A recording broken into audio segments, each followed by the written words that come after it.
ஜல்லிக்கட்டு விவகாரத்தில் கேட்டது கிடைத்துள்ளதால் இளைஞர்கள் போராட்டத்தை கைவிட்டு முழு ஒத்துழைப்பு வழங்க வேண்டும் என மத்திய இணை அமைச்சர் பொன் ராதாகிருஷ்ணன் கேட்டுக் கொண்டுள்ளார். சென்னை விமான நிலையத்தில் செய்தியாளர்களிடம் பேசிய அவர், போராட்டத்தை கைவிட்டு ஜல்லிக்கட்டை முழுமையாக கொண்டாட வேண்டும் என்றும் தெரிவித்துள்ளார். முழு ஒத்துழைப்பை கொடுங்க. யாரும் உங்களை ஏமாற்ற முடியாது. யாரும் உங்களுக்கு எதுவும் நீங்க வேண்டான்னு சொன்னாலும் நாங்க விட போறது கிடையாது. ஒரு வருஷமா யார் வந்தாங்க?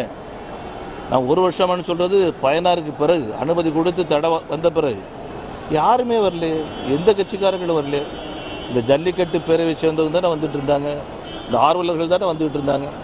இதையெல்லாம் மனதிலே வைத்துக்கொண்டு உங்களோடு நாங்கள் 100க்கு 100 இருக்கின்றோம்.